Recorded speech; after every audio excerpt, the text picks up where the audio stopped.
It was a nation born out of passion for religious freedom. Free practice of faith had been oppressed and forbidden in the old country. The people longed to be in a place where they could worship God as they desired.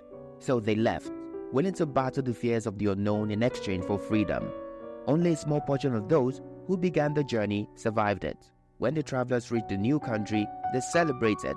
They gave thanks to God and praised Him for guiding them to their new home. But their new home was not a peaceful place. Nearby enemies attacked and years of battle ensued. The settlers, however, were men and women of faith and courage. With time, they sank their roots in the new land and began a new life. The first generation of settlers were hearty people. Though their hardships were great, their faith was greater. God answered their prayers and established them in the new land. With time, the new land was divided into states. Leaders were assigned to each region. The population grew and the boundary of the country expanded. But with the growth of the land and the passage of the decades, two troubling trends began. The first was the disappearance of values. Early settlers had a common conviction as to what was right or wrong.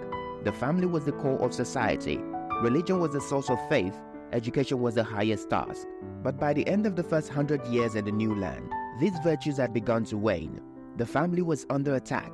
Sophisticated thinkers mocked religion. The second alarming trend was the inconsistency of moral leadership. Early leaders, capable military and skillful politicians, were also men of God, men prone to spend time in prayer and meditation, men who listened to God and earnestly tried to follow His will. Such leaders became rare. However, the nation we look at now lacks moral leadership. Leaders squabble and steal. Others are lazy and spoiled. There are even cases of national leaders accused of making sexual advances to women. Though the nation has a glorious past, it is hidden in a cloudy present. Sound familiar? Sound like a nation you know. Sound like us. It sounds like ours. It could be ours, might be ours, but I didn't get the profile out of the newspaper. I read it in the Bible, in the book of Judges. Judges chronicles the dark ages of Israel, the death of Israel, the death of the heart, the 300 years era in which everyone did what was right in his own eyes. Not a pretty story. Not intended to be.